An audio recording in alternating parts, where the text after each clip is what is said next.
काय बहीण काय घे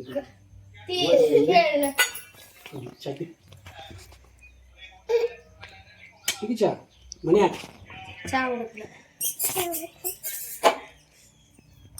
त्यात जाईल अगं दूध गेलं आता तिकडं गेलं. काय झालं तर ना आमच्या नदीला चिक्कू पाहिजेत. आणू इकडे चिक्कू खा. असं दे की इथं खाऊ दे की. तर तिला वाटेल दिल्या चिक्कू.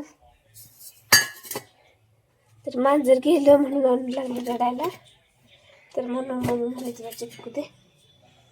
चिक्कू धर. चिक्कू तिला देऊन टाक की धुवून.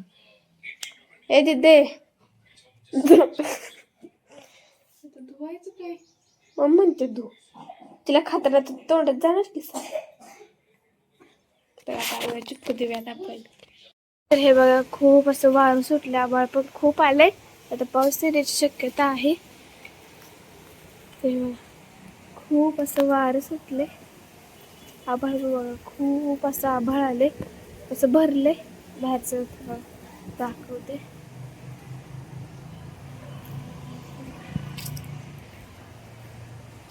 तिकडे बघा रिओजन उभा राहिलाय.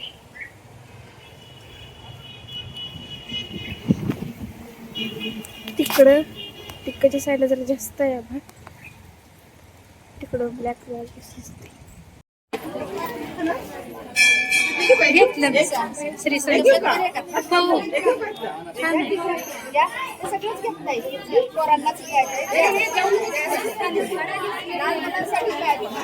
मंदिरात जाऊन आलो आत्ताच. आणि आज की नाही गुरुवार असल्या आणखीन एकतर गुरुवारी तर जातोयच. त्यात अजून गुढीपाडव्याचा दिवस तर म्हटलं गेलंच पाहिजे. तर मग अशी इतका अंधारून आलो होतो तर वाटलं होतं की पाऊस येतोय का काय. त्यामुळे पटकन आम्ही गुढी पण उतरवली. का तर जास्त वारंही सुटलं होतं. मग म्हटलं आता आणि कसं सूर्यास्त व्हायच्यात उतरवायचीच असते. मग गुढी उतरवली आणि तोवर सगळं आभाळ पण गेलं. ऊन पडलं. परत मग आणखीन मग जरा असं म्हणजे हे झालं. मग गेलो अजून परत मंदिरात. आज परत ठरलं आणि गेलो. मग तर आताच मंदिरात ना आलोय. आणि आज सगळं ना पोळ्या असल्या की संध्याकाळी स्वयंपाक काही नसतो. तर भात फक्त करायचाय. काय झालं